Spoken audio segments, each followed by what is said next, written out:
sporadis marketing dan membuat masyarakat menjadi menggemari berbelanja, berperilaku konsumtif.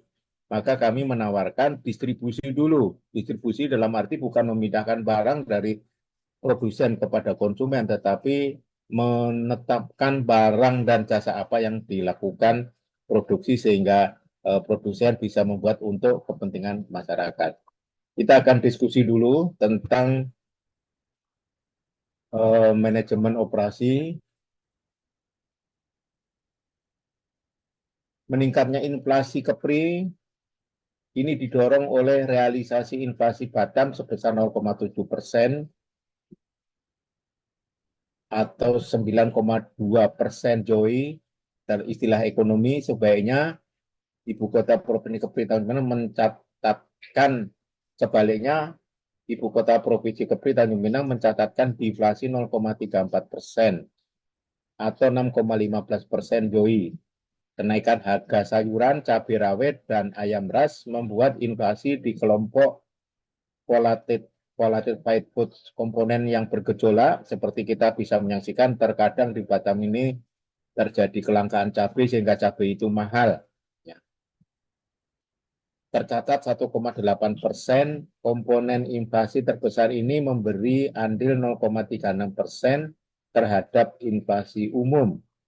Maka kita perlu membuat analisa karena kebijakan di Batam dan Kepri tidak menggalakkan agrobisnis dengan orientasi kalau kita memiliki produksi dari industri manufaktur, maka Batam dan Kepri mendapatkan uang dan uang itu dipakai untuk membeli barang konsumsi. Nah, akibatnya harusnya barang konsumsi bukan menjadi beban, tetapi dalam kenyataannya menjadi beban karena kita semua yang dikonsumsi itu impor, beras impor, gula impor, buah-buahan impor, daging sapi impor, bahkan cabai pun juga impor. Nah, maka kita harus mencoba melakukan alternatif pilihan, ya, selain tidak semata-mata hanya memproduksi industri manufaktur, tetapi juga kita melakukan agrobisnis, di mana kita masyarakat Batam dan Kepri kan mengkonsumsi sesuatu yang berasal dari barang pertanian. Jadi itu hasil diskusi kita malam ini, mengapa terjadi inflasi ya disebabkan oleh harga sayuran, cabai rawit, ayam beras, sehingga ada kelompok volatile foods komponen yang bergejolak. Yang kedua, sementara di kota-kota di Kepri ini, terutama Batam, masyarakatnya berperilaku konsumtif. Survei Badan Penerbit Statistik, uang orang Batam 65% untuk membeli barang-barang psikologis, yang 50% untuk membeli barang fisiologis. Kenapa? Tadi, karena ekonomi kapitalis menggalakkan produksi, distribusi, baru konsumsi. Dalam ekonomi Pancasila, ekonomi kerakyatan, ekonomi Islam, maka distribusi dulu, melakukan survei barang dan jasa apa yang dilakukan untuk direkomendasikan pada produsen untuk membuat. Kalau kita butuh beras, maka bagaimana caranya supaya kita tidak perlu impor beras. Nah, kalau tanahnya tidak subur, ya bagaimana caranya? Apakah sama sekali di Kepri tidak ada potensi untuk menanam padi? Katanya di Lingga bisa. Kalau tidak juga melakukan kerjasama dengan pulau-pulau lain yang memang bisa ditanami padi seperti di Kalimantan dan sebagainya. Saya dengar akan mencetak ribuan hektar sawah. Nah, ini kesadaran yang terlambat oleh pemerintah. Karena pemerintah lebih suka membuat industri manufaktur yang barang setengah jadi yang cepat mendapatkan uang. Tetapi kita memiliki kelemahan ketahanan pangan, tidak memiliki kedaulatan pangan, sehingga kita pada posisi negara yang lemah pangan. Dan ini rentan kalau nanti suatu saat ada embargo ekonomi karena ada perang di Asia Tenggara yang tidak kita kehendaki, maka kemungkinan akan kesulitan untuk bisa impor barang bahan makanan dari Thailand, dari Vietnam, dari Kamboja. Nah, perilaku konsumtif itu karena masyarakat Batam dicekoki dengan sporadis marketing. Ya, para wanita itu kalau dikasih uang 1 juta, disuruh ke mall, itu yang 65% dipakai untuk membeli barang psikologis. Beli sampo, beli sabun wangi, beli bedak, ya kan, beli gincu, sisanya baru beli makanan.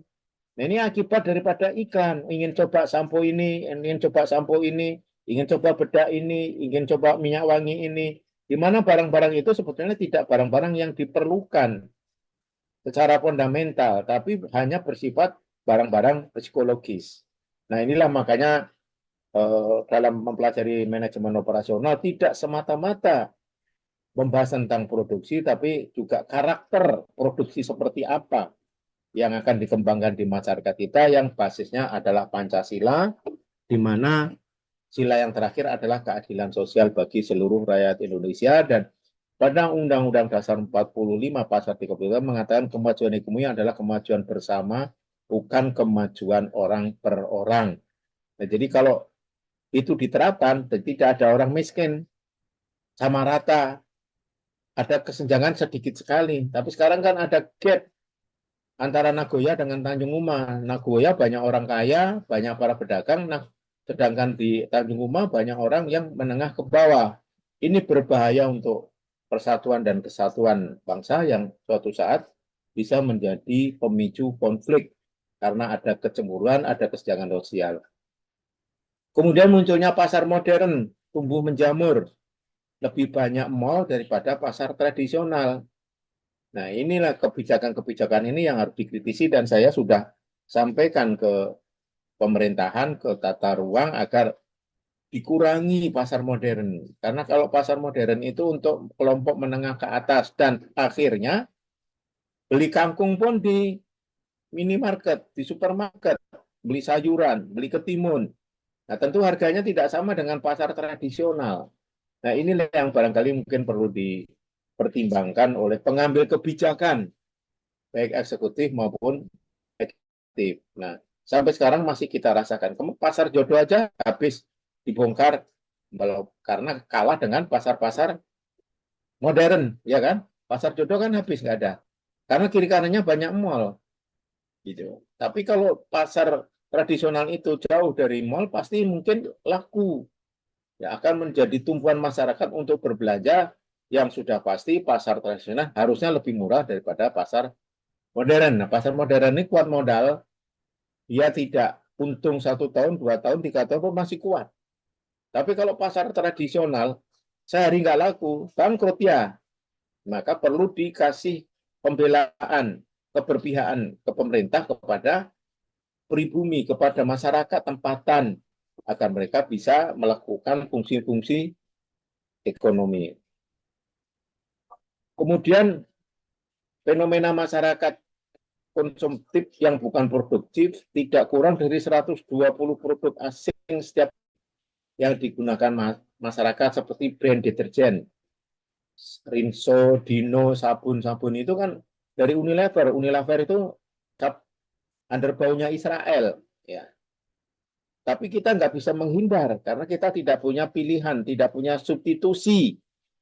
Ya, kecuali kita mampu membuat sabun itu. Nah, mestinya tidak ada kesulitan untuk membuat sabun deterjen. Dalam 125 miliar pencucian setiap tahunnya, sama artinya dengan 14 juta pencucian setiap jam.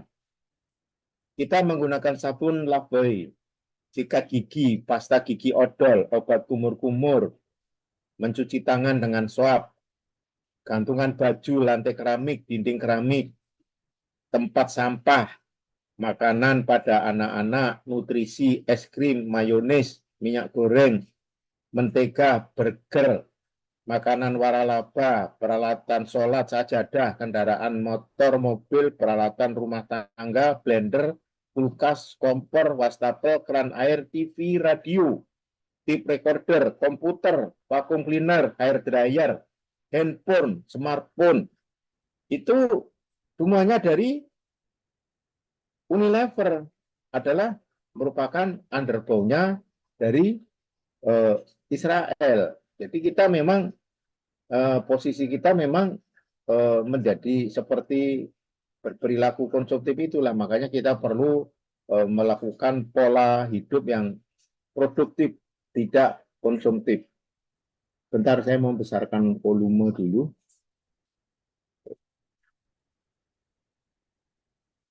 Ada di sini. Suara saya kedengaran cukup jelas ya? Cukup jelas? Iya, Prof, kedengaran jelas. Oh, sudah ya. Baik, kalau gitu volumenya tadi mau saya besarkan tapi belum ketemu. Nah, sebagaimana saya sudah singgung, ekonomi kita ini dalam ideologinya adalah ekonomi sosial, tapi kenyataannya kita kapitalis. Ya. Di dunia ada 3 sistem ekonomi, kapitalis, komunis, dan sosialis. Ini memberikan corak kita dalam melaksanakan produksi, distribusi, dan konsumsi. Nah, saya juga kebetulan ngajar ekonomi Islam, itu termasuk dalam sosial, tetapi sosial yang religius. Apa ciri-ciri kapitalisme? Kepemilikan pemerintah minimal, lebih banyak swasta. Kemarin sempat produksi air minum oleh swasta, oleh ATB. Sekarang sudah oleh Moya yang lebih dominan juga dari pihak otorita Batam. Ya kan? Kebanyakan bisnis dimiliki oleh swasta. Ya. Listrik untungnya masih PLN. Kemudian seperti transportasi, hanya Garuda saja yang milik pemerintah. Selanjutnya Lion, Batik, kemudian Citylink masih anak perusahaannya Garuda ya, masih lumayan. Tapi perusahaan swasta tentang transportasi masih dominan. Kereta api untungnya punya pemerintah, masih belum didominasi diswastakan. Tapi kalau jalan tol sudah banyak yang diswastakan. Ciri kapitalis selanjutnya pemilik memiliki hak untuk bersaing dan beruntung. Jadi liberal, tidak ada tolong-menolong di sini. Komunis, pemerintah memutuskan produk apa yang diproduksi dan berapa jumlahnya. Tentu ini ada baiknya, tapi ateisnya yang tidak baik. Pemerintah menyediakan jasa sebagai pusat perencana. Tidak menfokuskan pada keuntungan atau kepuasan pelanggan.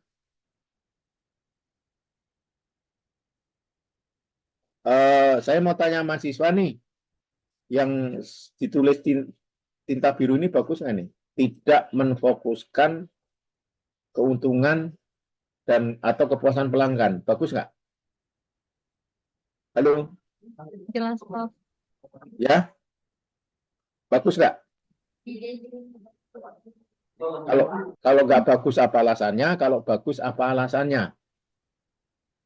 Kalau menurut saya sudah bagus, Prof, warna biru, soalnya warnanya lebih kelihatan Ya, ada karena tulisannya. manusia secara teori ekonomi kan adalah makhluk yang tidak terpuaskan.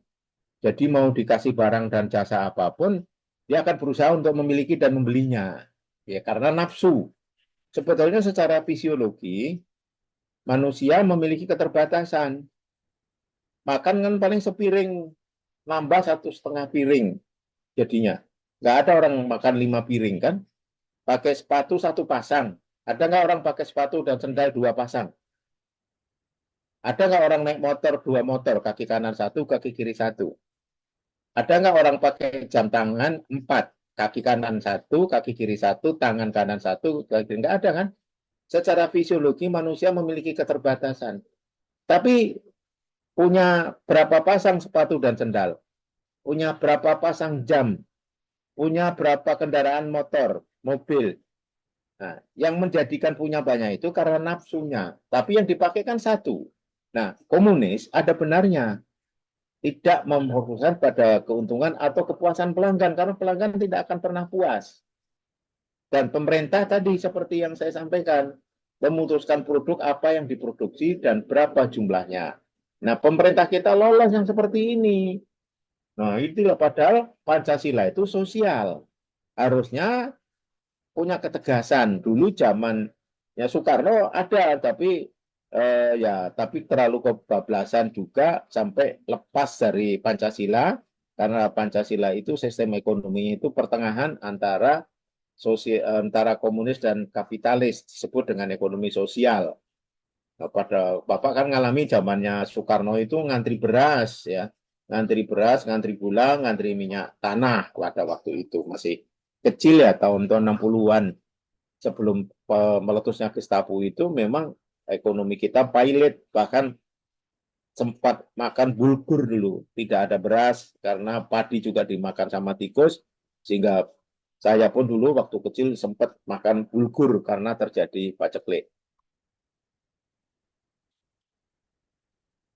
Selanjutnya ekonomi sosialis. Nah, ini yang seharusnya diterapkan di Indonesia. Bercorakan antara kapitalis dan komunis. Industri dasar dimiliki oleh pemerintah, jadi lebih banyak produk-produk pabrik-pabrik penting, industri penting itu dikuasai oleh pemerintah. Pemilik swasta mengoperasikan beberapa bentuk usaha. Ya. Tarif pajak tinggi dibebankan pada pendapatan. Nah, ini benar ini. Kan dikit-dikit pajaknya naik kita nih sekarang ini. Kita beli barang pun kena pajak ya kan? Sampai ada pajak yang melebihi harga barang sehingga terjadi keributan kalau kita membaca berita online ya kan.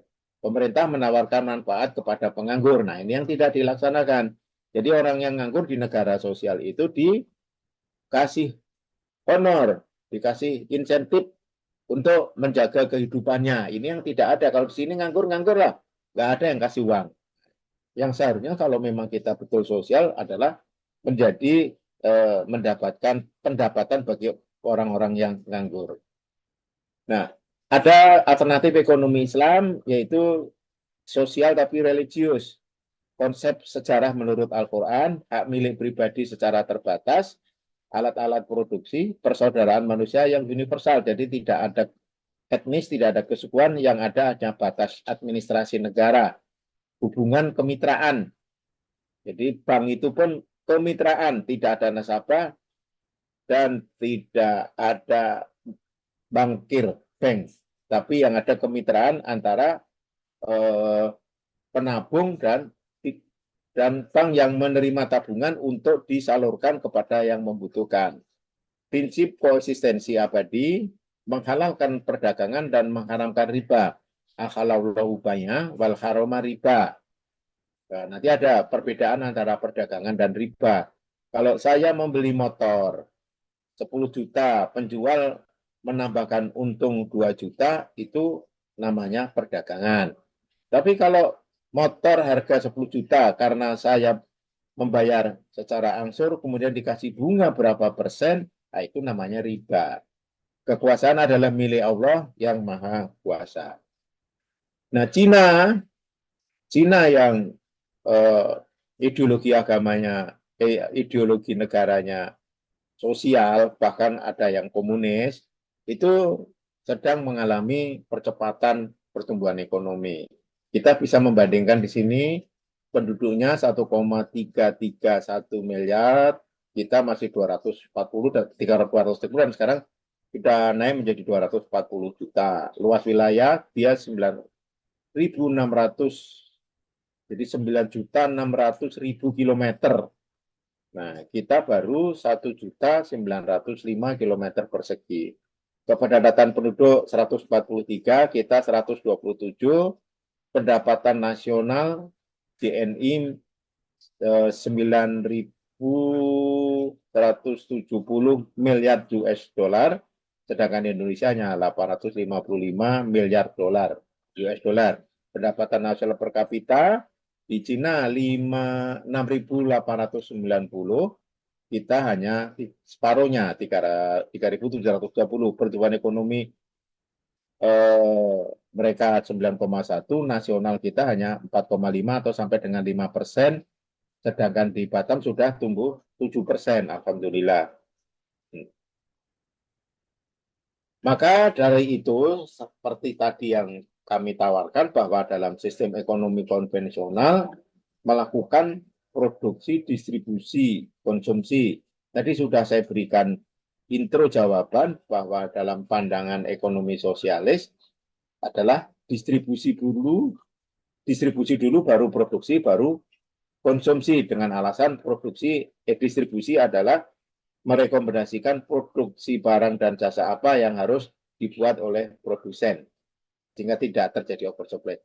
Pernah dalam satu penelitian di Sudan ya eh, tanaman yang dibacakan Al-Quran buahnya akan meningkat. Rupanya ada ayatnya waladi anzala minasama imalakum minhu sarobun wa minhu sajarun fihi tusimun yunbitu lakum bihi zara wa zaituna wa wan nakhila wal a'naba wa min kulli samarat inna fi dzalika la ayati liqaumi yatafakkarun. Allah lah yang menurunkan air dari langit, diantaranya untuk minum, air hujan. Maka Batam itu yang tidak punya mata air, banyak curah hujan, sebetulnya untuk diminum. Maka Allah menciptakan lembah-lembah di Batam ini yang banyak. Tapi sayangnya lembah-lembah itu ditimbun. Dan lembah-lembah itu untuk menampung air hujan sesuai dengan ukuran dan bisa dipergunakan untuk minum, untuk irigasi. Sehingga tumbuh-tumbuhan menggembalakan ternak sehingga terjadi padang rumput dan sebagainya. Itulah maksudnya Tuhan menurunkan air hujan. Allah tumbuhkan untukmu dengan air tanaman, zaitun, pohon kurma, anggur, bermacam-macam buah-buahan. Sesungguhnya yang demikian menjadi tanda bagi kaum yang memikirkannya. Dalam Quran surah An-Nahl ayat 10 sampai 11. Menurut Denis Saraut, Islam bukannya tidak dilengkapi agar dapat bertahan dalam dunia modern. History of Religion. Faktor produksi, maka tidak ada manusia yang bisa membuat api, membuat angin, semuanya adalah Allah yang menciptakan.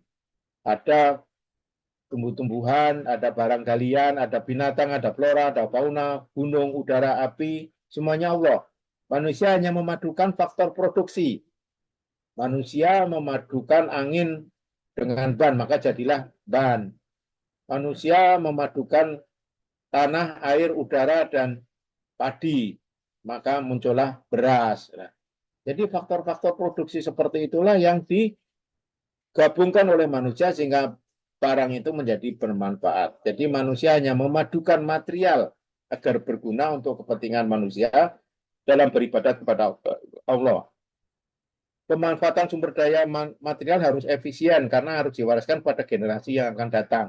Tapi Kalimantan hutannya sudah gundul, boksit di Kepri sudah habis, batu granit di Karimun sudah habis, ya kan?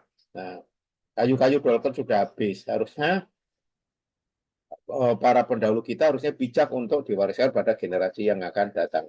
Ini yang saya pernah yang saya singgung di awal tadi, ada mujizat tanaman bahwa penelitian tentang sifat tanaman yang dengan hasilnya sebagai berikut. Tanaman di rumah yang dibacakan Al-Quran meningkat pertumbuhannya hingga 44%, lebih tinggi dibandingkan dengan tanaman standar. Tanaman standar di rumah keempat dan hasil panen yang diperoleh dari tanaman itu 140% lebih baik dibanding tanaman standar di rumah keempat. Sedangkan pertumbuhan tanaman pada rumah kedua dan ketiga yang lebih sering mendapatkan siksaan. Jadi kita tidak boleh menyiksa tanaman di depan tanaman, maka dia akan bereaksi sehingga menurunkan buahnya 35% dibanding tanaman yang standar. Bahkan hasilnya anjlok sampai 8%. Artinya benar apa yang difirmankan Allah, jika masyarakat beriman dan bertakwa, maka Allah akan limpahkan rezeki dari langit dan dari bumi. Jadi kalau banyak dibacakan ayat-ayat kitab suci, maka negeri ini akan makmur. Dengan penelitian yang ada di Sudan itu, tanaman yang dibacakan kitab suci, maka meningkat. Maka tanaman-tanaman yang ada di sekitar rumah ibadah, apakah masjid atau gereja, biasanya tumbuh subur. Ya, karena ada efek itu tadi, bacaan-bacaan dari ritualisasi keagamaan yang ada di tempat-tempat ibadah tersebut. Nah, maka dalam membahas tentang produksi, masalah pokok dari setiap perekonomian, apakah barang dan jasa yang harus diproduksikan? Persoalan ini adalah persoalan yang sangat penting karena ia merupakan faktor yang terutama yang akan menentukan corak penggunaan faktor-faktor produksi.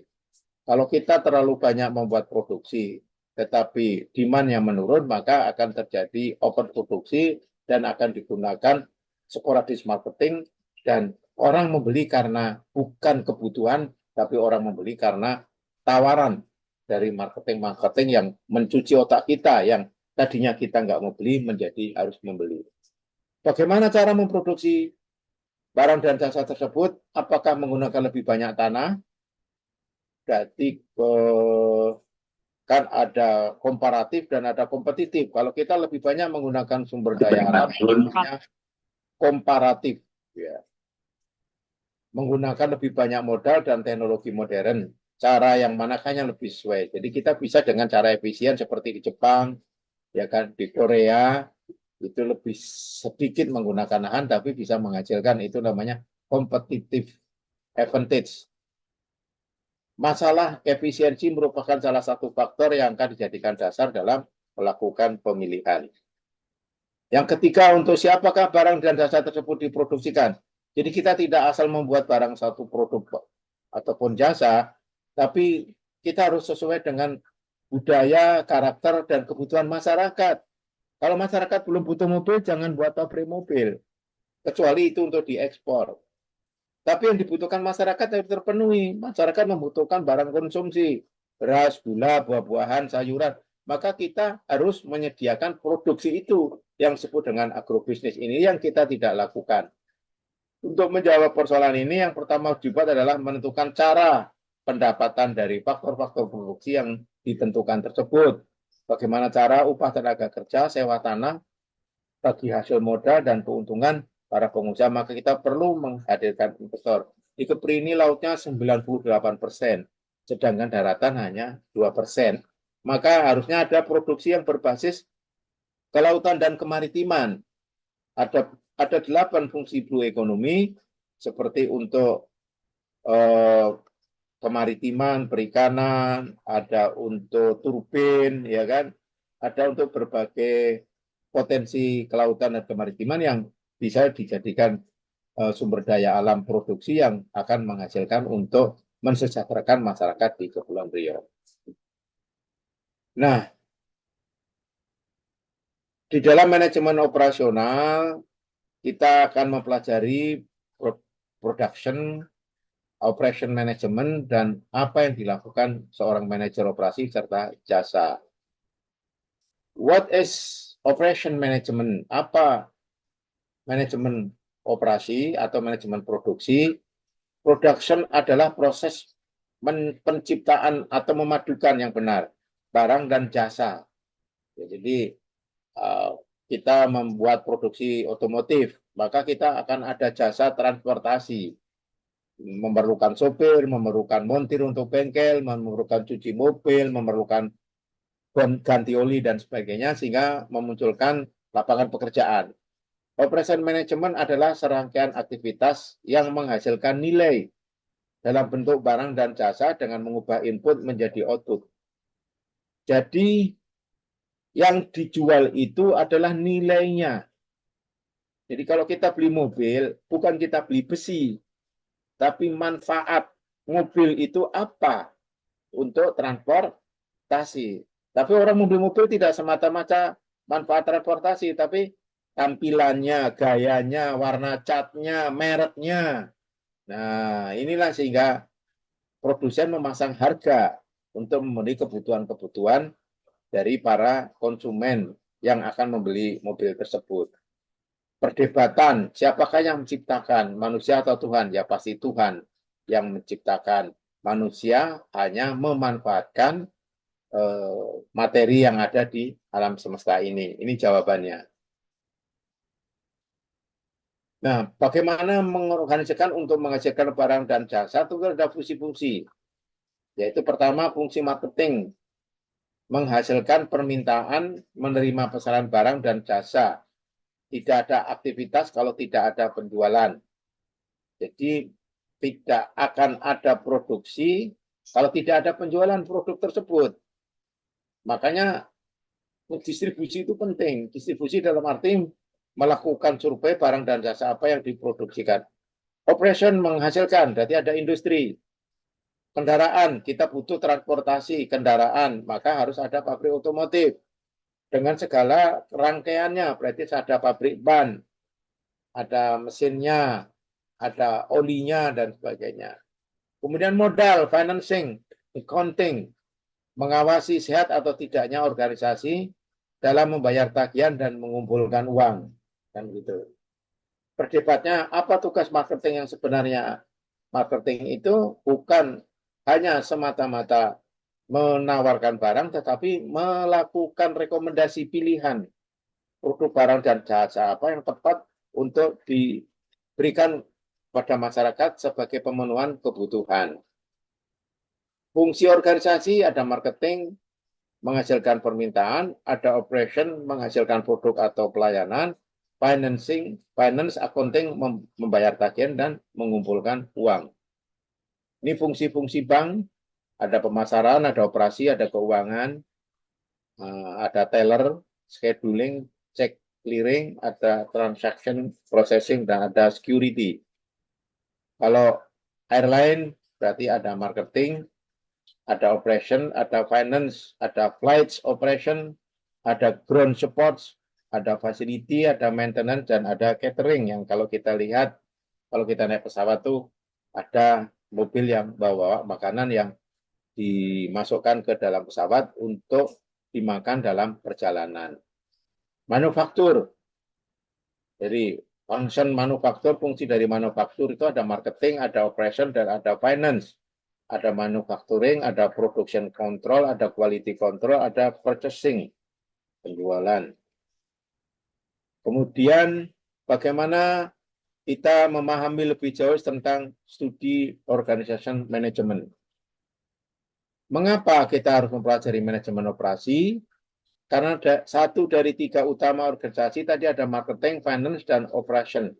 Kita akan mengukur mana tiga variabel ini, manakah yang lebih dominan untuk menentukan harga. Dan secara utuh berhubungan dengan semua fungsi bisnis lainnya. Karena kalau ada produksi, berarti ada penjualan. Nah, kalau ada penjualan berarti butuh toko, butuh pekerja, butuh supplier untuk bahan material, ya kan? Butuh keamanan, butuh berbagai macam stakeholder yang ada kaitannya dengan fungsi-fungsi manajemen operasi. Kita ingin mengetahui bagaimana barang dan jasa diproduksi untuk memahami apa yang dikerjakan oleh manajer operasi dan bagaimana manajemen operasi merupakan bagian yang paling banyak mengeluarkan biaya dalam sebuah organisasi. Apa benar? Mari sama-sama kita lihat. Sambil minum. Nah, pilihan untuk meningkatkan kontribusi current yang sedang terjadi. Penjualan $100.000. Harga pokok 80.000.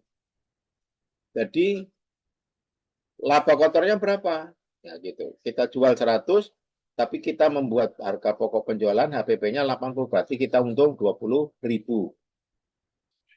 Biaya keuangan karena mungkin menggunakan modal dari bank 6.000. Berarti net margin keuntungan bersih adalah 14.000. Pajak min 3.500, ya, 25% pajak produksi. Maka kontribusinya 10.500. Ini standar. Terus kita coba tingkatkan sales revenue-nya dikalikan 1,5 atau ditambah 50%. Penjualannya kan current yang terjadi sebagai standar itu 100. Ditambah 50%, berarti 150.000.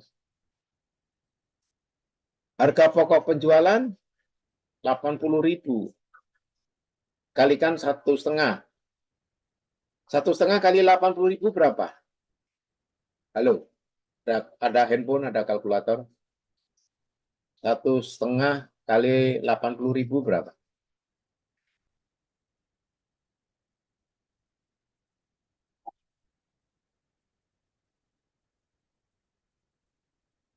Berapa? 120.000. 120. Laba kotornya 150 dikurang 120, 30.000. Ya, Biaya keuangannya tetap 6.000. Itu kalau kita naikkan sales revenue. Jadi berapa net marginnya? 30 dikurang 6.000, 30.000 dikurang 6.000 berapa? 24.000. 24.000. Pajaknya 25%. 0,25 kali 24.000 berapa? 6.000, Prof. 6.000. Kontribusinya berapa? 24.000 net margin dikurangin pajak. Jadi berapa? 18.000. 80.000. Itu kalau kita meningkatkan sales revenue. Kalau kita tingkatkan finance cost, ya, finance cost artinya biaya keuangan kita kurangin 50%. Jadi kita tetap menggunakan standar ini, ya, yang 100.000 tetap, harga pokok 80.000 tetap, laba kotornya tetap, ya, 20.000.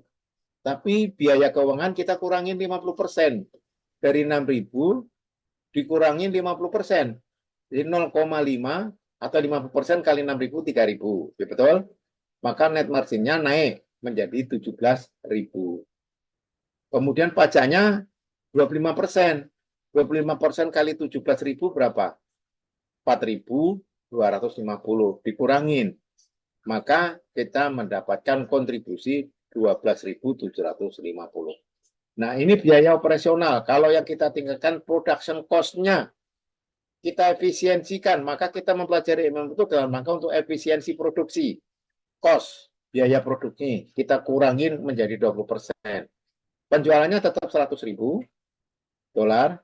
Harga pokok penjualannya, produksinya kita kurangin 20%. Jadi 0,80 kali 80.000 berapa? 0,80% atau 0,8 kali 80.000 sama dengan berapa? 16.000, Prof. 64.000 kan? Iya. Selisihnya laba kotor berapa? 100.000 dikurang 64.000. 36.000, Prof. Hah? 36.000, Prof. 36.000. Biaya keuangan tetap 6.000. Tetap. Net margin 36.000 kurang 6.000 berapa? 30.000. 30.000, Prof. Pajaknya 25%. 0,25 kali 30.000 sama dengan 7.500. Maka kontribusi dengan efisiensi cost production adalah 22.500. Kalau finance cost kita mendapatkan kontribusi 12.750. Kalau sales revenue penjualan kita 8.000. Mana yang terbesar kontribusinya? Halo? Production cost 20%, Prof. Production cost. Iya. Ya kan? Nah, itulah Iya. kita maka belajar manajemen produksi. Bagaimana supaya meningkatkan efisiensi. Gitu ya. Ini kerjakan. Kerjakan sekarang atau kerjakan nanti? Nanti, Prof. Nanti ya, nanti saya kasih PDF-nya ya. Dikerjakan ya. Siap, siap, Ya, Prof. Prof. Ya, oke. Saya manut saja sama mahasiswa. Apa yang dilakukan oleh manajer operasi? Perencanaan, pengorganisasian, pengaturan karyawan, dan pengarahan. Hal-hal yang bersifat kritis dalam mengambil keputusan adalah the critical decision ada quality management. Siapakah yang bertanggung jawab terhadap kualitas? Berarti manajer kualitas. Bagaimana kita mendefinisikan kualitas? Jangan lupa, kualitas barang itu ada kaitannya dengan fungsi, manfaat, fungsi. Ya. Tidak semata-mata tampilan. Kemudian service and product design. Barang atau jasa apakah yang harusnya ditawarkan? Jangan memproduk barang dan jasa yang tidak diperlukan konsumen. Tapi kenyataannya di pasar, di market, lebih banyak barang-barang yang sebetulnya kita tidak butuhkan. Tetapi dibuat karena kapitalis ingin mencari untung sebanyak-banyaknya. yang membuat masyarakat menjadi miskin. Karena uangnya dipakai untuk belanja, membeli barang sesuatu yang tidak bermanfaat. Coba perhatikan di rumah kita. Ada nggak barang-barang yang sudah terlanjur dibeli tapi tidak bermanfaat? Pasti ada. Nah, itulah yang harus dilakukan redesign pemikiran. Harus ada komitmen agar kita hidup itu efisien. Nah, tapi kita kadang tergoda oleh iklan. Sehingga kita membeli barang yang kadang tidak diperlukan. Obat yang tidak diperlukan dibeli karena kita termakan oleh iklan. Bagaimana membuat desain produk? The critical decision masih dalam pembahasan masalah-masalah kritis dalam mengambil keputusan. Proses and capacity design. Proses apakah yang dibutuhkan dan berapa kapasitas yang tersedia. Jadi kalau kita punya pabrik, punya tanah berapa hektar, punya gedung berapa, itu harus diperhitungkan supaya ada efisiensi. Peralatan dan teknologi apa yang digunakan. Ya, kalau kita membutuhkan mesin, membutuhkan robot untuk memasang baut mur supaya kita lebih efektif, efisien, dan mengurangi resiko bahaya, maka kita akan menggunakan itu. Tapi perlu dipertimbangkan dengan adanya penggunaan hal itu, seperti di Jepang itu melayani restoran itu robot, sehingga tenaga kerja berkurang. Nah, kalau di Jepang memang jarang orang punya anak, memang di kondisinya seperti itu. Nikah hanya nikah aja kadang-kadang nggak mau punya anak, sehingga terjadi kekurangan suplai tenaga kerja dan untuk memenuhi itu diciptakannya robot. Melayani restoran, mengantarkan makanan, segala itu robot semua. Lokasi juga menjadi pertimbangan. Maka Batam ini berkembang maju karena lokasi yang strategis berdekatan dengan negara tetangga, dekat dengan Vietnam, dekat dengan Kamboja, dekat dengan Singapura, dekat dengan Johor. Di mana sebaiknya menempatkan fasilitas, kriteria apa untuk mengambil keputusan. Nanti tentu ada critical decision yang akan kita pelajari dalam menentukan proses and capacity design serta location. Kemudian layout design. Jadi kita membuat pabrik itu ada desain tata ruangnya, hubungan antar ruang, antara pengecatan dan perakitan itu sebaiknya seperti apa, antara dapur dengan tempat penyajian seperti apa. Kentucky itu salah satu hasil dari sebuah desain yang diteliti bagaimana memproduksi makanan secara cepat, fast food, sehingga orang cukup tidak turun dari mobil, memesan yang direkam dengan speaker, kemudian membayar, kemudian ketika kita lewat, diproses, dimasak, dan sampai pada pintu ketiga kita bisa sudah mengambil barang yang dipesan. Itu namanya layout design. Ya, berapa besar fasilitas yang dibutuhkan. Human resource and job design. Ya, sumber daya manusia dan merencanakan pekerjaan. Bagaimana menyediakan lingkungan kerja yang layak. Jadi, kalau restoran-restoran yang dibuat luar negeri itu sudah terencana kitchen-nya, pelayanannya. Ya. Kalau kita rumah makan Padang kan spontan aja, gitu. Beda, perencanaannya tidak seperti yang kalau kita lihat restoran-restoran yang para laba itu memang sudah berdasarkan sebuah riset ya, terhadap critical decision. Bagaimana menyediakan lingkungan kerja yang layak, sejauh mana karyawan dapat diharapkan meningkatkan produktivitasnya.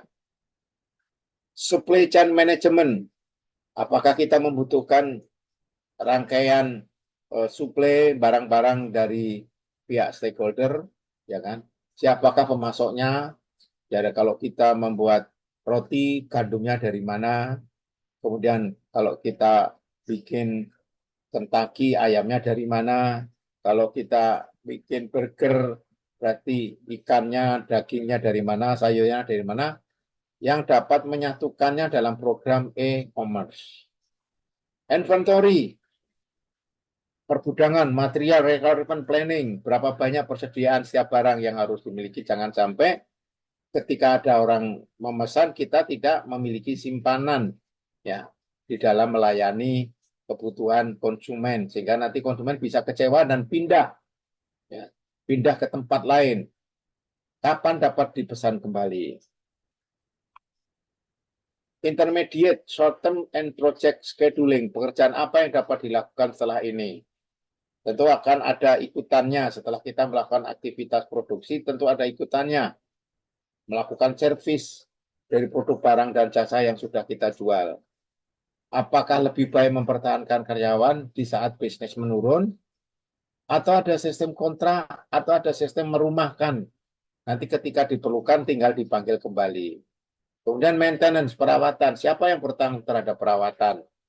Kapan dilaksanakan perawatan? Baik perawatan industri maupun sumber daya manusia juga perlu dirawat agar dia betah merasa bagian dari aset produksi. Jadi pegawai bukan alat produksi, tetapi aset produksi. Where are the organization management jobs? Itu ada teknologi, metode, facility space utilization, strategic issue, response time, dan ada quick response, ada respon yang cepat, ada people, team development, ada customer service, ada quality, ada cost reduction, ada inventory reduction, dan ada productivity improvement. Nah, ini contoh-contoh industri-industri pada sejarah ya. Ada early konsep pada tahun 1976, 1880. Ada heritage operation management. Ini sejarah-sejarah semua ini ya. Frederick Taylor, management should take more responsibility. Ada Frank dan Lillian Gilbert. Ada Henry Ford. Ada Edward Deming. Continuum from untuk manajemen operasi ada human factor, ada industrial engineering, ada manajemen science. Jadi itu ragam industri, ada biological science, ada physical science, dan ada information science. Significant event in organization management itu yang ditemukan oleh Smith, ya, Division of Labor, ada Whitney pada tahun 1800, standardized parts, ada scientific management Taylor 1881, ada coordinate assembly line Sports 1913, ada Canada graphic Gantt charts. Nah, itu namanya Gantt 1916, ada motion study The Gilbert 1922, dan ada quality control peran dengar, itu ada Seward tahun 1924. Ada GPM ports, ada MRP, ada CAD, ada flexible manufacturing system, ada manufacturing automation protocol MAP, ada computer integrated manufacturing CIM. Nah, tren baru menarik dari manajemen operasional yaitu dimulai dari fokus lokal atau nasional ke fokus global. Jadi sekarang industri-industri sudah bersifat global yang bisa berkembang di negara lain. Jumlah pengiriman yang besar, pengiriman yang just in time. Jadi pabriknya entah di mana, tapi ketika diperlukan barang itu ada. Pembelian dengan penawaran rendah, kemitraan, rantai pasokan, pengembangan produk yang lama dengan pengembangan produk yang cepat dengan aliansi desain, produksi standar, dan customization massal. Jadi bisa digunakan secara massal. Namanya customization massal. Kemudian ada spesialisasi pekerjaan dan ada pemberdayaan pekerja tim. Ini beberapa pengembangan dari karakter of goods, barang tangible, berwujud, dan ada consistent product definition, ada production usually spare part from consumption, ada can bin inventory, dan ada low customer interaction. Ada karakter service ya, seperti gambar ini, ada yang tidak berwujud intangible product, ada produk konsumen at same time, often unique, ada high customer interaction, dan seterusnya. Nah, ini grafik-grafik yang dalam perkembangan dalam service ekonomi, profession of employment in the service sector. Nah, setelah itu kita bisa membedakan mana barang dan jasa. Barang dapat dijual kembali. dapat dijadikan persediaan. Kalau jasa kan tidak bisa. Jasa tidak dapat dijual kembali, ya kan? Tidak dapat disimpan. Jasa kan nggak bisa disimpan, ya kan? Jasa penerbangan bisa disimpan nggak? Nggak bisa. Yang bisa disimpan pramugarinya, ya kan?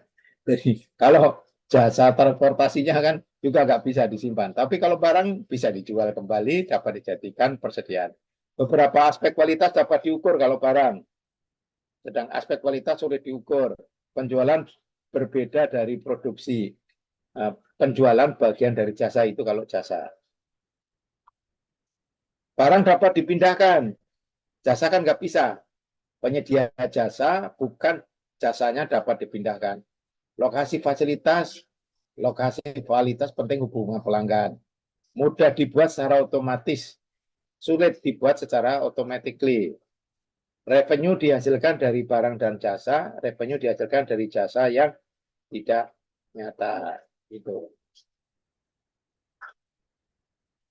Nah, ini grafik dari barang dan jasa penyediaan yang semakin berkembang. Ada mobil, komputer, karpet, makanan cepat saji, Kentucky Burger,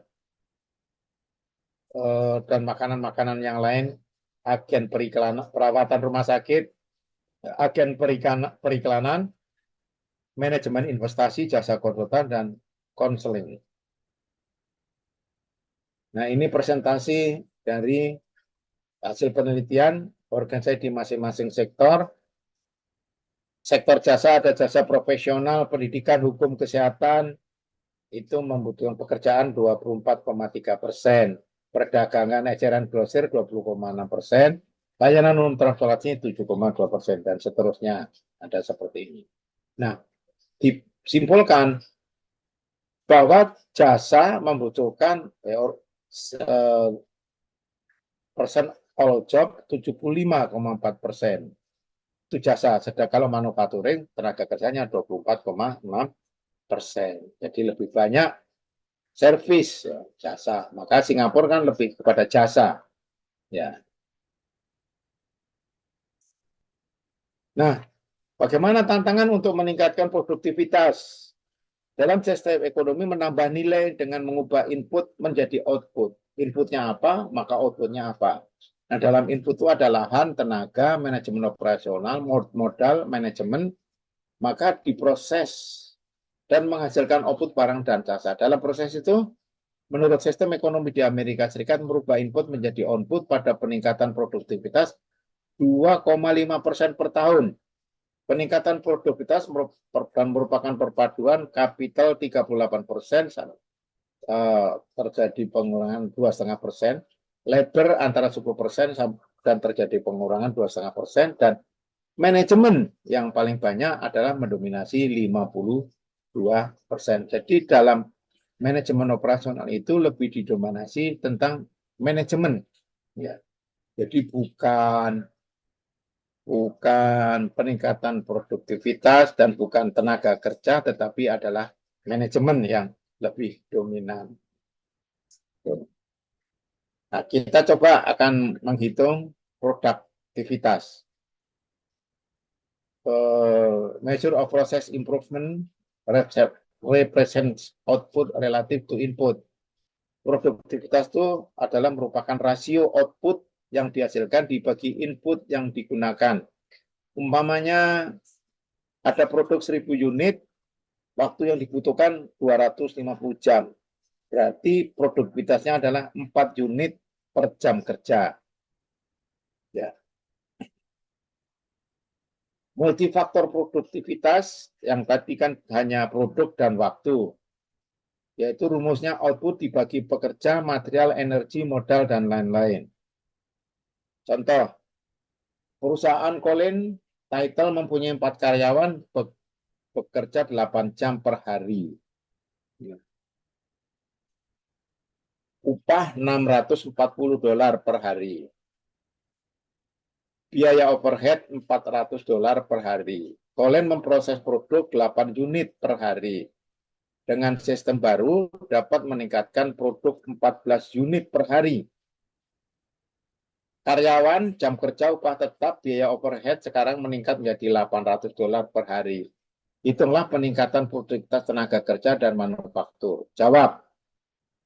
Produktivitas tenaga kerja dengan sistem lama 8 unit. Nih. 32 jam. Dari mana? Dari 8 jam kali 4 karyawan. Hasilnya ini 8 unit. Ini. Nah, 32 jam dari ini 4 karyawan kali 8 jam. Jadi 8 unit per 32 jam. Berarti peningkatan produktivitas adalah 0,25 unit per jam. Produktivitas tenaga kerja dengan sistem baru kan menghasilkan 14 unit per hari. Jamnya tetap, ya, tapi dengan sistem baru menghasilkan 14 unit. Jadi 14 unit dibagi 32 jam sama dengan meningkat 0,4375 unit per jam. Produktivitas multifaktor dengan sistem lama 8 unit. 8 unit dengan tambahan biaya 600 dan 400. 640 dan 400. Nih, 640 ditambah biaya overhead. Jadi 8 dibagi dalam kurung ya, kalau nggak pakai kurung salah. 640 ditambah 400 kan berarti 1040. 8 dibagi 1000. Coba kalkulatornya mainkan dulu biar nggak ngantuk. 8 dibagi 1050 sama dengan berapa? 1040.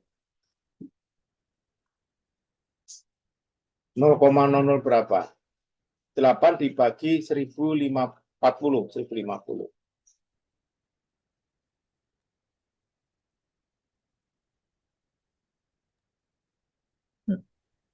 0,0077. Ya, 0,0077 unit per dolar. Ya, itu ya jawabannya ya. Produktivitas multifaktor sistem baru 14 unit dibagi produksinya meningkat dari 8 menjadi 14, tapi overheadnya meningkat dari 400 menjadi 500. Jadi 14 dibagi 1440.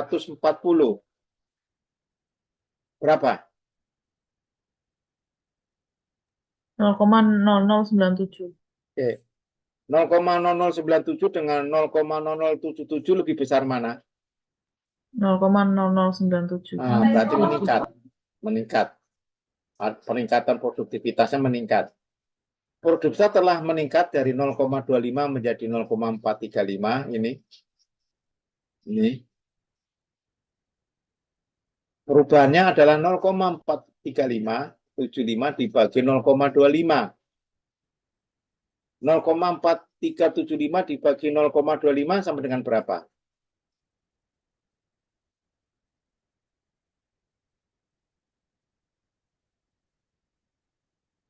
1,75, Pak.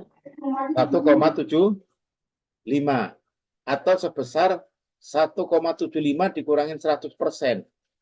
Berarti perubahannya meningkat 75%. Kenaikan produktivitas tenaga kerja. Sedangkan produktivitas multifaktor telah meningkat dari 0,007 ini menjadi 0,097. Ini berubah menjadi ini. Maka perubahannya adalah 0,0097 dibagi 0,0077 sama dengan berapa? 0,0097 dibagi 0,077.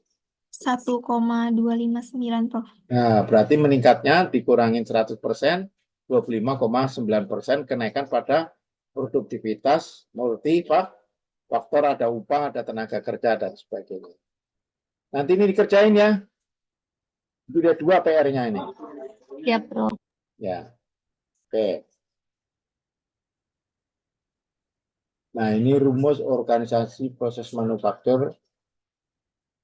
Ini teori aja ya. Nah, ini kalau diilustrasikan dengan angka-angka ya, antara produktivitas, output dibagi input.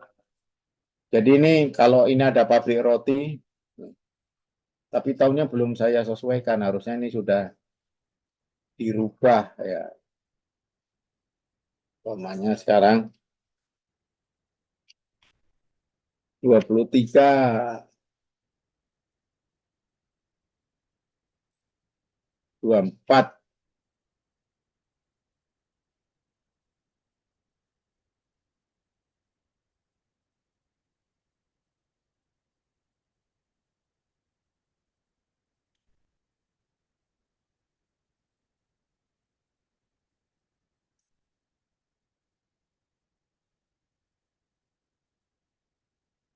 Kok begini?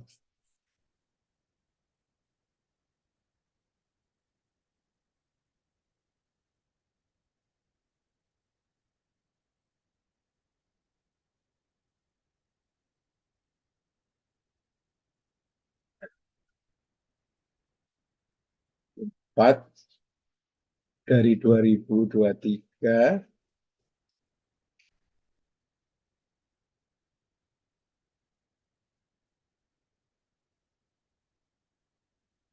Ya, pada tahun 2023 dan 2024 Super Enak menghasilkan produk 28.000 kilogram dan 35 kilogram roti kering. Berarti 2023 adalah 26.000, sedangkan pada tahun 2024 menghasilkan 35.000 kilogram roti kering. Sumber daya yang digunakan untuk meroti ada tepung terigu 40.000. Terus di tahun 2024 meningkat menjadi 50.000, tenaga kerja 10.000. Di tahun 2023, di 2024 meningkat menjadi 12.000 kilo. Listrik KVA 8.000 menjadi 9.000. Harga tepung per kilo 1.000, tenaga kerja per jam 6.000, harga listrik 5.000 per KVA. Produktivitas 2023 adalah 28.000. Ini dari sini. Nih, dibagi 40. Ini 40.000, ribunya dibuang. Kali 1. 1-nya 1.000. Kalau kita tulis 40.000 kali 1.000, nanti nolnya jadi banyak. Tapi yang penting konsisten. Ditambah 10, ini, kali 6.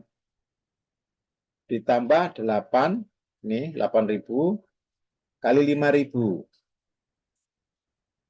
Sama dengan 200. Coba dicek.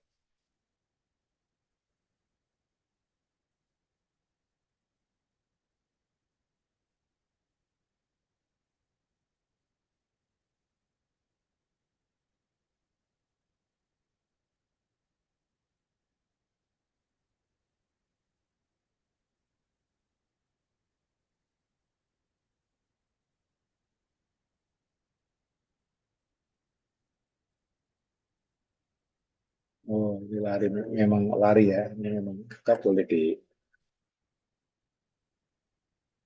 Ya, 28.000 dibagi 40 kali 1 ditambah 10 kali 6 ditambah 8 kali 6. Caranya pakai kurung ya. Jadi 28.000 kurung 40 kali 1 kurung lagi ditambah 10 kali 6 atau 40 ditambah 60 ditambah 40. Coba 28.000 dibagi dalam kurung 40 ditambah 60 ditambah 40 tutup kurung sama dengan berapa? 140, Prof. Ya, 140, Prof. masa sih? 28.000 dibagi 40 ditambah 60 ditambah 40. Ketemunya 200 enggak? Coba. Benar, Prof. 180.000 dibagi 140, 200. 200 kan? Nah, ini Iya. harus pakai kurung caranya. Kalau enggak salah nanti. 28 dibagi kurung. Nah, kalkulatornya di kurung. Oke, kalau yang 2024 35.000 dibagi dalam kurung 50 kali ditambah 12 kali 6 berarti 72 ya. Ditambah 9 kali 5 45. Berapa?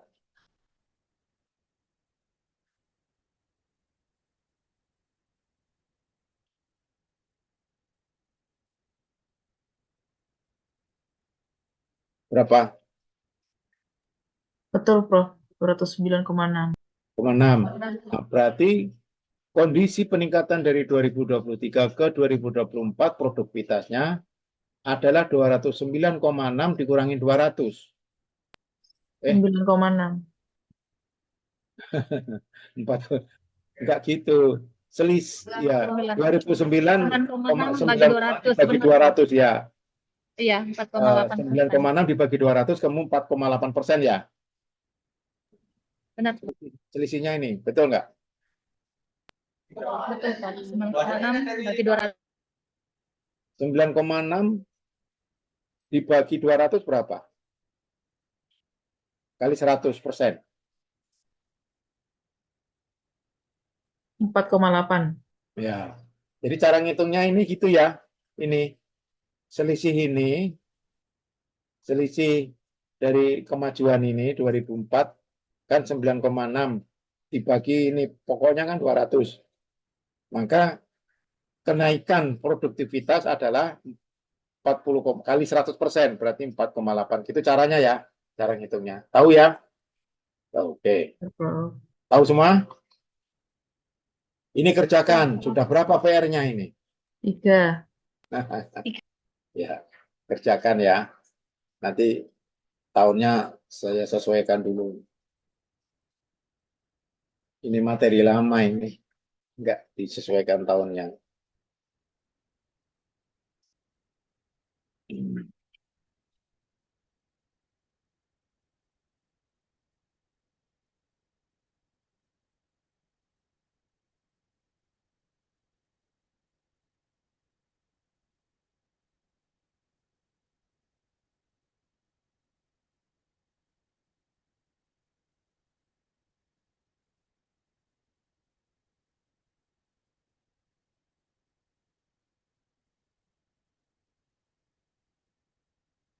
Halo, salam.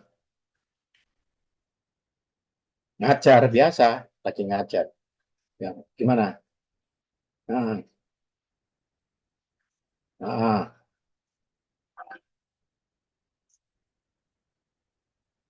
pokok, ya, nah, ya. PDF atau PPT asli? Asli, asli ya tak. Obat di print berarti PDF aja lah, supaya nggak lari. Ya. Kok besok mau kok? Besok mau ke Anambas ya? Ya? Oh, lusa. Jadi kita Sabtu malam Minggu jadi pertemuan nggak?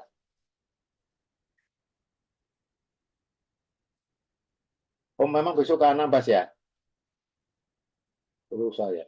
Wah, itu transportasinya repot ya, naik kapal 2 jam ya. Kalau nggak ikut lah itu. Iya, iya, iya, iya, iya, iya. Ya, siap, siap.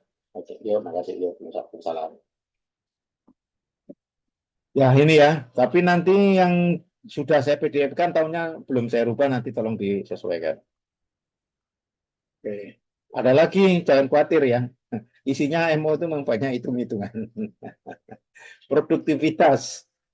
Nah, ini tahunnya juga perlu disesuaikan dari tahun 2013. Kalau ini kan 4 tahun berarti. 4 tahun kalau ini 2024. Udah lama nggak ngajar MO ini, jadi apa? Tahunnya udah kelamaan. Berarti 2020.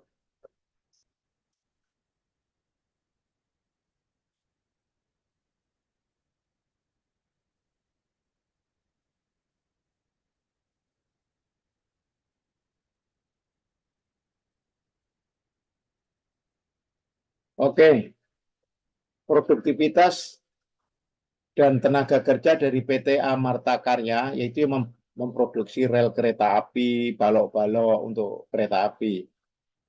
Ini tahunnya berarti harus disesuaikan.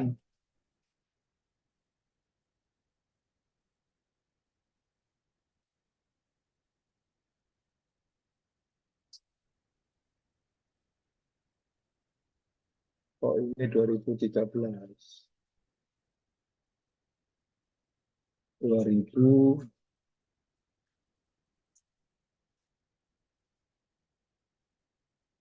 Baik.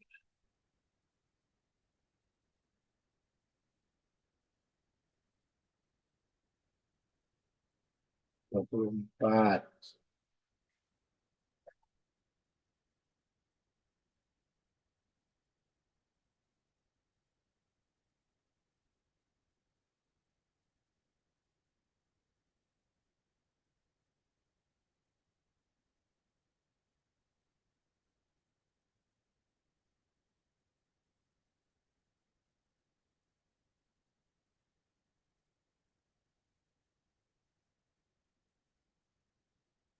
Oke.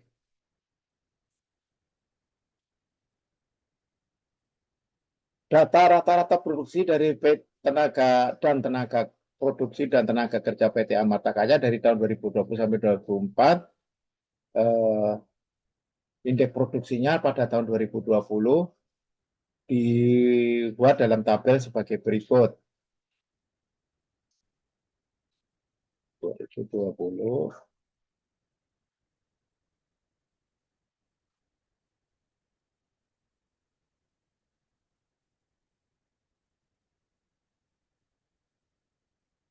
Oke. Pada tahun 2020, rata-rata produksi 640. Tenaga kerja per orang 80. Produktivitas B, B dibagi C. B 640 dibagi 80 berapa?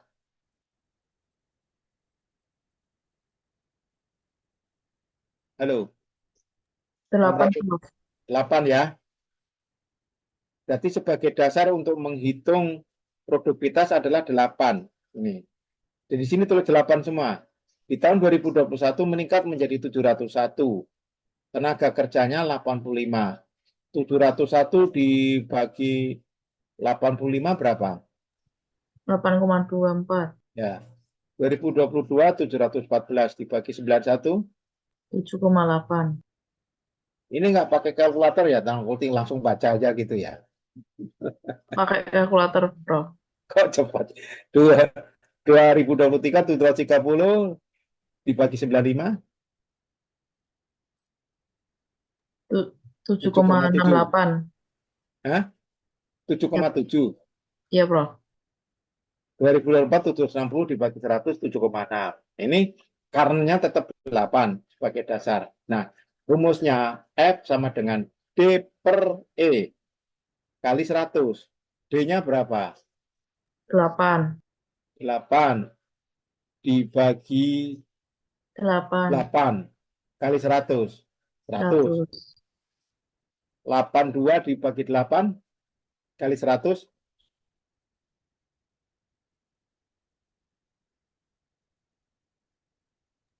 Berapa 100. Laili? 103,5. Kok ini 103? Dibulatkan, Pak ya. 7,8 bagi 8.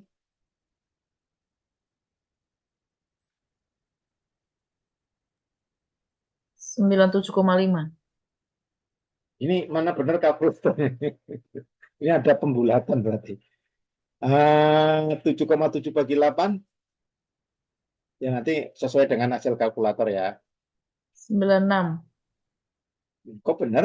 7,6 bagi 8.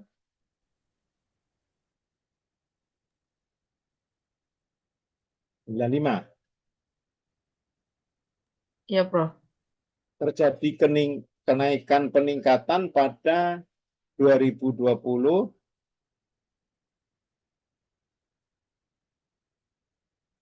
dan 2021. Ya, peningkatan pada 2020 ya, 2021 salah. Oke, dan terus dari 2020 sampai ke 2021 terjadi peningkatan. Pada tahun 2022 sampai dengan 2024 terjadi penurunan ya. Ini kan dari 100 naik 103 dari 2020 2001, terus 2022 sampai 2024 terjadi penurunan. Ya, bisa ya. Ya, Nanti ini Prof. kerjakan ya. Kerjakan. Udah. Ya, Prof. Ya, Prof. Nah, beberapa masalah tadi sudah kita singgung mengenai kualitas. Dapat berubah walaupun kuantitas input dan output tetap. Jadi jumlahnya produksi sama, tapi kualitas bisa ditingkatkan nggak? Bisa. Dengan memperbaiki sistem.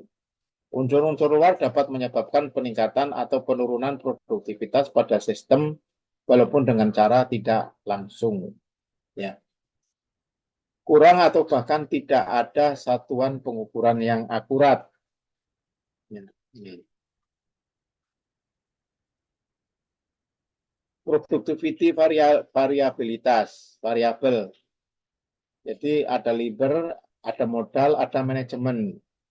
Labor, tenaga kerja memberikan kontribusi 10%. Sedangkan modal, capital memberikan kontribusi 32%.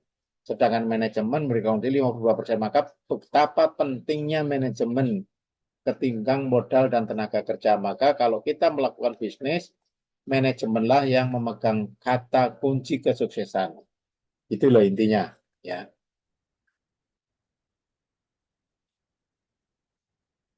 Variabel pokok yang dapat meningkatkan produktivitas kerja adalah pendidikan dasar yang sesuai dengan tenaga kerja yang efektif. Maka di luar negeri kan ada spesialisasi. Dulu saya pernah jadi pimpinan proyek pelabuhan CPO Kabel. Kontraktornya itu dari Balasnedan, Belanda. Itu hanya lulusan STM, SMK. Tapi dia sudah seperti insinyur. Rupanya SD-nya SD pelabuhan, SMP-nya SMP pelabuhan, SMA-nya atau SMK-nya SMA pelabuhan. Jadi dari SD itu sudah sekolah jurusan pelabuhan. Nah, kalau saya kan teknik sipil, SD-nya umum, SMP-nya umum, SMK-nya baru teknik, baru kuliah. Nah, gitu. Mereka cukup lulusan SMA, tapi SD-nya SD pelabuhan, SMP-nya SMP pelabuhan, SMA-nya SMA pelabuhan. Jadi sudah melebihi daripada engineering. Itu adalah spesialisasi. Pengetatan angka tenaga kerja, tidak boleh over dan tidak boleh defisit. Biaya sosial membuat tenaga kerja tersedia seperti transportasi dan sanitasi, mempertahankan dan meningkatkan keterampilan tenaga kerja di era iptek yang sangat pesat. Ini bagan ya, job kerjaan di Amerika. Ada pendidikan yang warnanya ini, ada manufacturing, real trades, retail trades, pedagang eceran yang biru. Kemudian warna kuning, state and local government. Ada finance insurance, ini sesuai dengan warna-warna ininya. Ada whole trade, ada transport public, utilitas, construction, federal government, dan ada mining. Gitu. Ini komposisi jumlah tenaga kerja yang sesuai dengan berbagai jenis pekerjaan. Produktivitas jasa membutuhkan tenaga kerja secara banyak, biasanya diproses secara individu, sering merupakan tugas intelektual yang dilakukan oleh seorang profesional, sering sulit untuk dimekanisasi dan diotomatisasi, dan ada kualitas yang sulit. Tantangan dan tanggung jawab sosial, pemegang saham dan pemerintah membutuhkan perhatian manajer secara bertanggung jawab dalam menjaga kebersihan lingkungan kerja yang aman, dan tingkah laku yang berakhlak. Jadi akhlak itu adalah merupakan salah satu hasil akhir dari proses agama, dan akhlak itu juga merupakan salah satu moral profesional. Jadi makanya ada etika kedokteran, ada etika lawyer, ada etika insinyur, ada etika dosen dan sebagainya. Semuanya unsur tersebut dilakukan secara integral sebagai satu kesatuan yang tidak dapat dipisahkan dari tanggung jawab sosial. Oke, ada pertanyaan? Pas. Ada pertanyaan enggak? Kita sampai jam berapa? Sampai jam 10 ya? Halo? Iya, Tambah Prof. lagi, tambah lagi ya. Satu modul lagi ya, yang singkat. Ini enggak ada pertanyaan ya? Ada? Pas? Halo? Pas ya? Pas, Prof. Pas, Prof, pas. Berarti saya save dulu.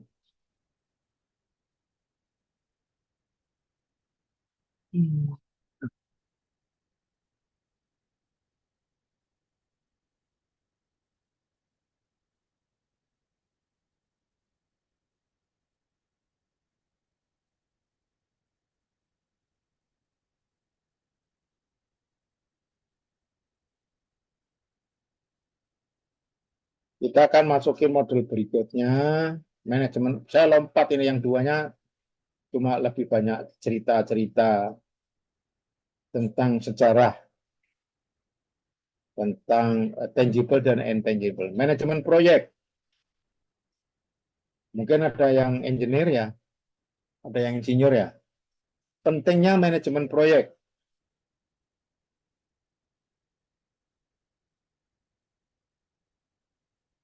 Di dalam proyek itu satu kegiatan yang ditargetkan harus selesai dengan biaya tertentu. Maka biasanya proyek-proyek ini kan ada yang bersifat cash program. Kalau rutin itu bukan proyek, seperti bikin jalan itu yang dibuat oleh BP Batam, namanya Pak Roditi, memang luar biasa. Peningkatan kuantitasnya yang waktu zaman kami dulu kan hanya membangun jalan 2 jalur, ini sudah 5 jalur. Jadi ada biaya, ada pembiayaan, ada jadwal proyek yang merupakan tantangan yang sulit. Karena kadang-kadang kita molor ya karena berhadapan dengan situasi alam, musim hujan, dan juga faktor-faktor yang belum dideteksi lebih awal, seperti adanya penurunan tanah dan sebagainya. Ada kegiatan masyarakat yang mengganggu atas terlaksananya proyek seperti yang di Rempang itu. Maka ada risiko pada manajemen proyek yang cukup tinggi. Proyek menghabiskan waktu bulanan, bahkan tahunan, bahkan multi-years. Seperti waktu kami membangun rumah sakit RSUD itu multi-years. Karena tidak cukup dengan APBD per tahun.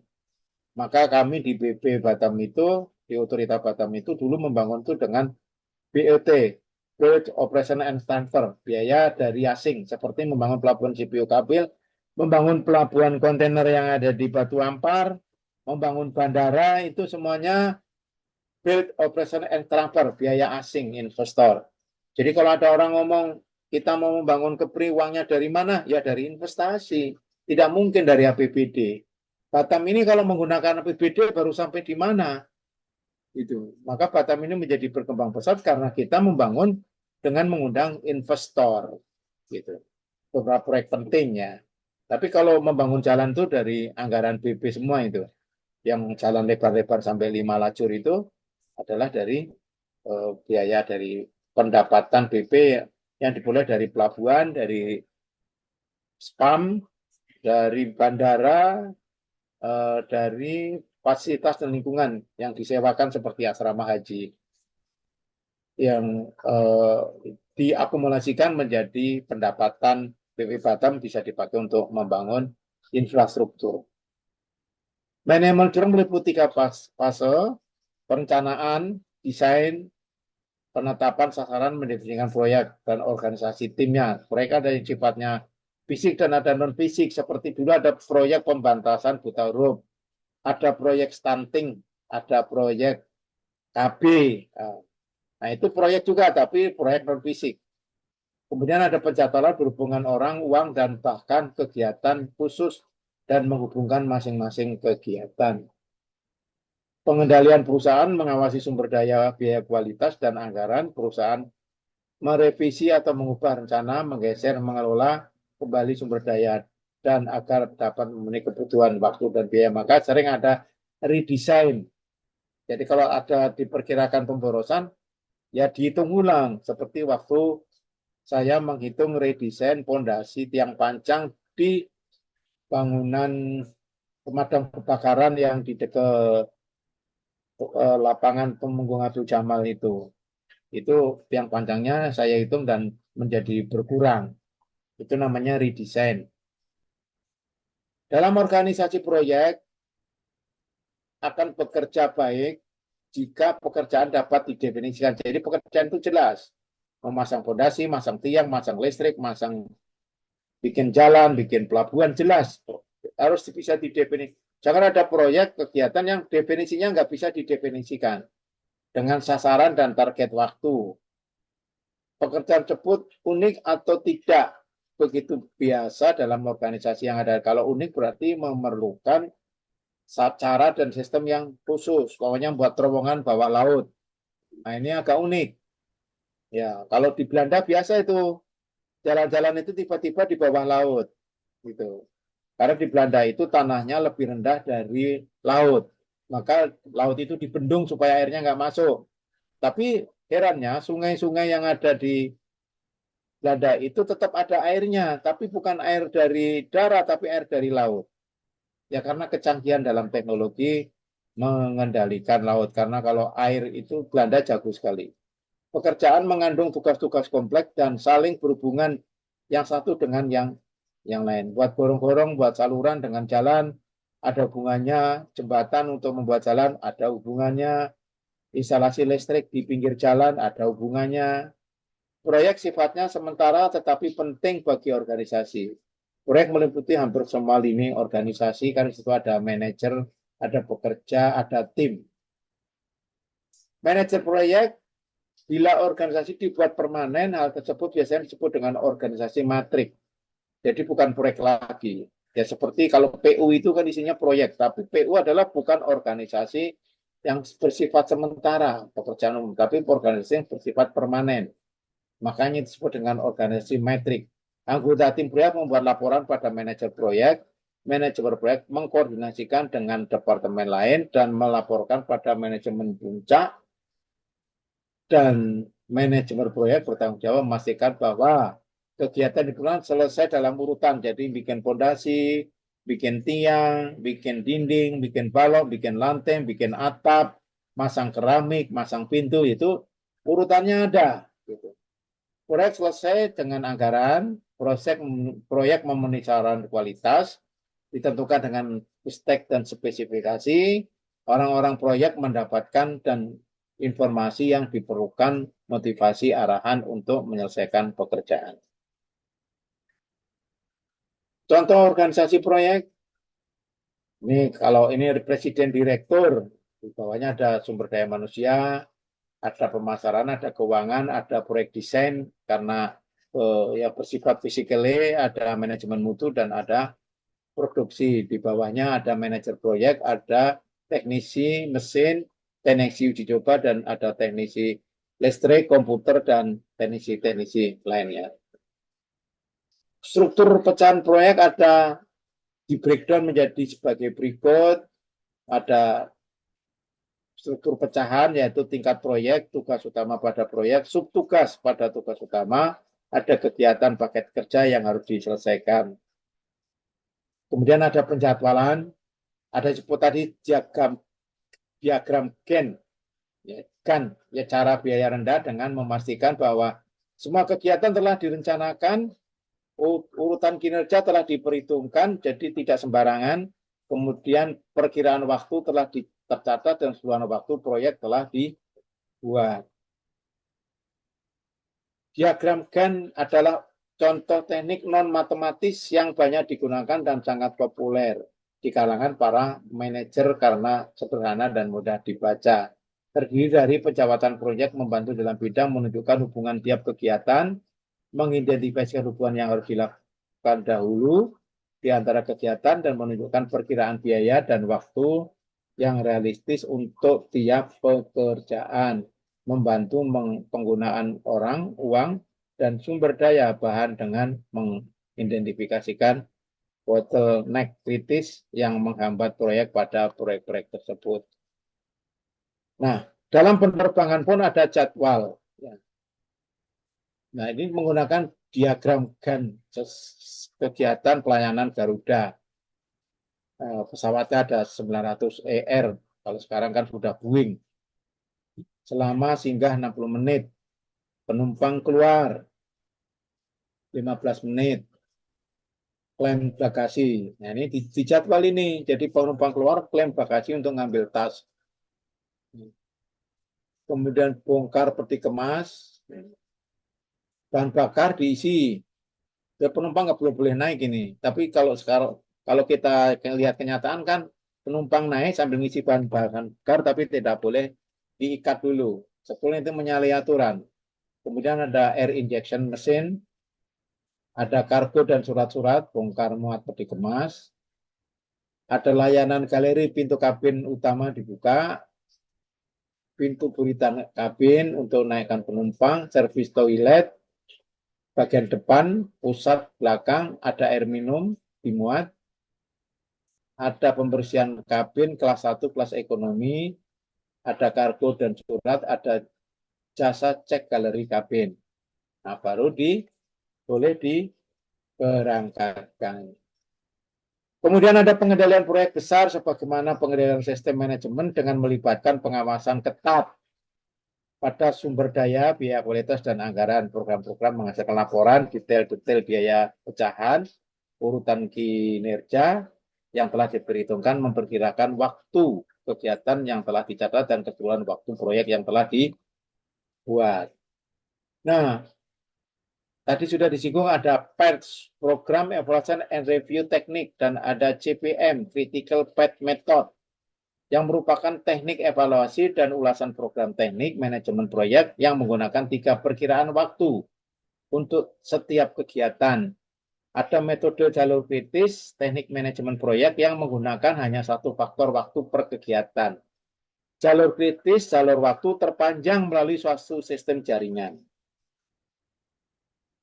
Nah, kerangka pikiran PERT dan CPM adalah ditemukan dari Angkatan Laut Amerika di bawah arahan Admiral Rickover yang telah berhasil menggunakan PERT dan membangun kapal selam Polaris yang pertama lebih cepat dari jadwal. Dengan uraiannya sebagai berikut: mendefinisikan proyek, membangun hubungan antar kegiatan dengan disebut dengan network planning, menggambarkan jaringan yang bukan keseluruhan kegiatan, menetapkan perkiraan waktu dan biaya, menghitung jalur waktu terpanjang melalui jaringan, menggunakan jaringan untuk membantu perencanaan, penjadwalan, pengendalian proyek. Perdan sangat penting bila mana keseluruhan proyek akan selesai, kapan, waktu yang sudah ditentukan, apakah kegiatan dan tugas penting pada proyek, ya kan? Mana yang terlambat akan membuat proyek tertunda, manakah kegiatan yang kritis, dan mana yang tidak kritis. Berapa besar kemungkinan proyek dapat diselesaikan pada tanggal tersebut, pada tanggal tertentu, apakah proyek masih tetap dalam jadwal lebih lambat, mungkin ada kerusakan yang masih perlu perawatan menjadi tanggung jawab pabrik atau kontraktor. Pada suatu tanggal tertentu, apakah uang yang dibelanjakan sama, lebih sedikit, atau lebih besar. Berarti nanti ada penambahan biaya. Apakah cukup sumber daya untuk menyelesaikan proyek tepat waktu? Jika proyek ingin diselesaikan pada waktu yang telah singkat, apakah jalan yang terbaik untuk mencapai sasaran ini dengan biaya yang seminimal mungkin? Nah, di dalam program jaringan dan pendekatan ada istilah EON, Activity on Nodes, diagram jaringan di mana tidak menunjukkan kegiatan. Ada kegiatan AOA, Activa on Arrow, diagram jaringan di mana titik menunjukkan kegiatan. Ada kegiatan dummy atau disebut dengan dummy activity, yaitu kegiatan yang tidak mempunyai waktu yang diselipkan ke dalam jaringan untuk menjaga logika pada jaringan. Nah, ini bentuk-bentuknya seperti ini. Kalau EON bentuknya seperti ini. Dari kegiatan A ke B ke C. Nah, kalau kegiatan AOA itu berarti A-nya itu ada di panahnya. B-nya ada di panah dan C ada di panah. Nah, makna gambar ini adalah A datang sebelum B yang datang sebelum C. Tapi cara menggambarnya yang berbeda. Gitu. Ini sama, C tidak dapat dimulai hingga A dan B selesai. Jadi ini proyek, kalau ada kegiatan C, tidak mungkin dikerjakan kalau A dan B belum. Jadi kalau dalam bangunan memasang jendela itu tidak mungkin dibuat sebelum dinding dan kolom dibuat. Nah, baru dibuat C. Dan D tidak dapat dimulai hingga B selesai kegiatan. Dummy yang ditunjukkan pada karena ini tidak diikuti oleh kegiatan lain sebagaimana C harus diselesaikan dari dua kegiatan A dan B. Jadi kalau D itu termasuk kegiatan yang tidak memerlukan dua kegiatan, hanya cukup B saja. Nah, kegiatan dummy ditunjukkan pada AOA. Gitu. Ini gambar-gambar kalau B dan C tidak dapat dimulai hingga A.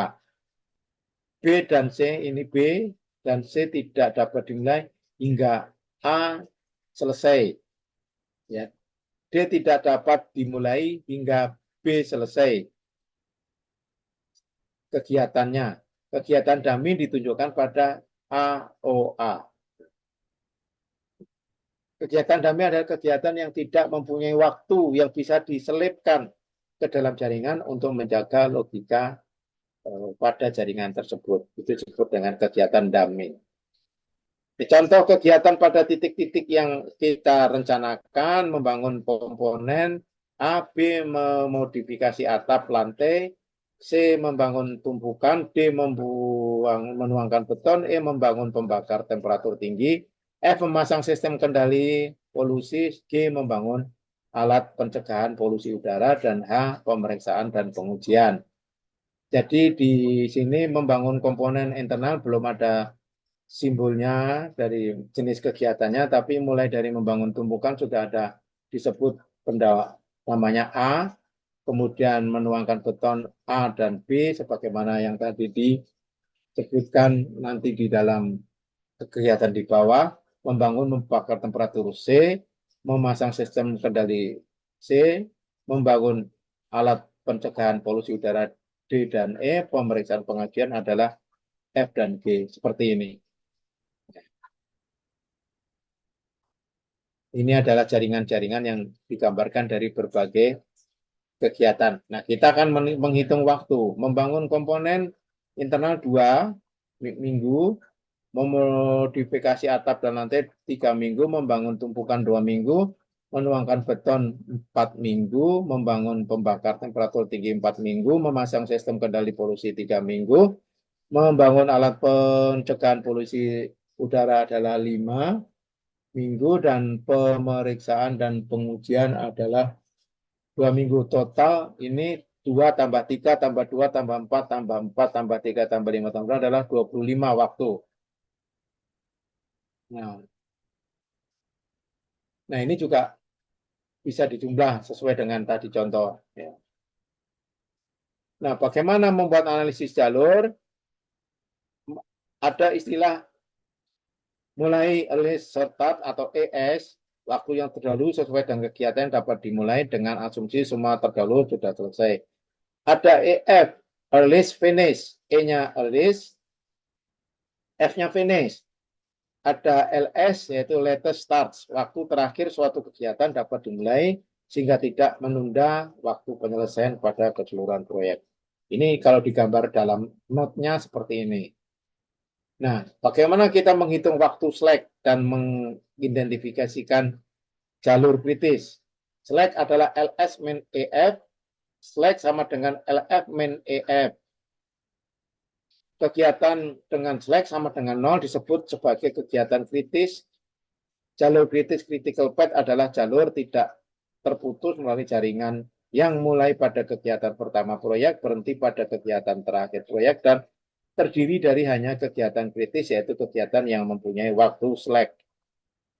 Nah, kita akan menghitung apakah ada jalur kritis atau tidak. A, mulai terdahulu 0. Ya. Selesai terdahulu 2. Ini diambil dari daftar tadi. Nah, ini. Ya, ini diambil dari sini. Dimasukkan ke sini. Nah, mulai terakhir LS 0. Selesai terakhir LF 2. Jadi slack adalah LS min ES. LS-nya 0, ES-nya 0. 0 dikurang 0 sama dengan 0. Berarti ada jalur kritis. Jadi kalau 0 ada jalur kritis. Nah, pada kegiatan B, mulai terdahulu 0, selesai terdahulu 3, mulai terakhir 1, dan selesai terakhir 4. Slack sama dengan LS min ES. LS-nya 1 dikurangi 0, berarti 1. Berarti tidak ada jalur kritis. Begitu seterusnya. Ya. Nah, ada 3 perkiraan waktu PERT, yaitu dengan rumus waktu optimis D sama dengan waktu yang dibutuhkan oleh sebuah kegiatan. Jika hal berlangsung sesuai rencana, terdapat peluang yang kecil 1/100. Waktu kegiatan lebih kecil dari A. Waktu pesimis, jadi optimis, ada pesimis, dan ada realistis. Pessimistic time B, waktu yang dibutuhkan sebuah kegiatan dengan asumsi kondisi yang ada sangat tidak diharapkan, terdapat peluang kecil 1/100 atau lebih besar dari B. Waktu realistis ada most likely time. Ada waktu kegiatan yang paling realistis, yaitu dengan distribusi peluang beta T sama dengan A ditambah 4M ditambah 4B dibagi 6. Waktu realistis M memberikan bobot 4 kali, maka disebut dengan 4M, dan kali waktu optimis A. Dan waktu pesimis B, waktu keperkiraan T dihitung dengan persamaan di atas, yaitu B min A dibagi 6 kuadrat. Kita lihat contoh soal.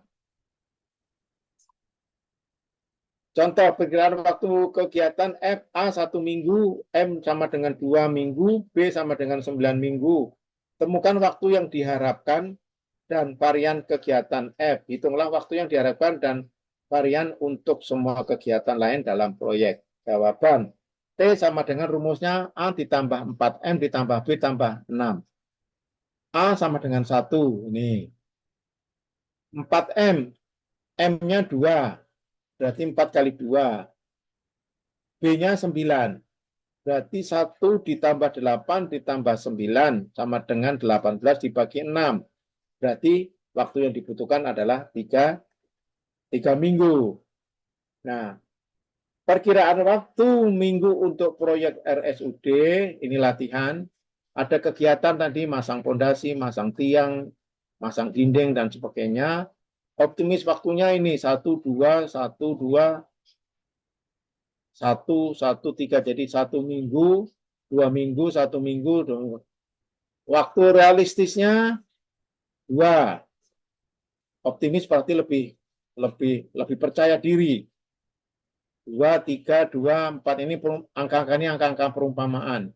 Tapi kalau di dalam pelaksanaan memang ada standar. Yang sebagai seorang insinyur sudah tahu bagaimana menghitung waktu kerja. Pesimis pasti lebih besar. Ya. Karena namanya juga pesimis. 3, 4, 5, 6, 7, dan 11. Nah, waktu yang diharapkan A ditambah 4M plus B per 6. A-nya berapa? 1. 4M-nya 2. Jadi 4 kali 2, 8. 8 ditambah 1, 9. B-nya 3. Ya. B-nya 3. Jadi 1 ditambah 8, 9 ditambah 3, 12. 12 dibagi 6, ketemu 2. Variannya adalah B min A dibagi 6 kuadrat. B. B-nya itu 3. hanya 1. Jadi 3 dikurang 1, 2. 2 dibagi 6 berapa? Pakai kalkulator kuadratkan.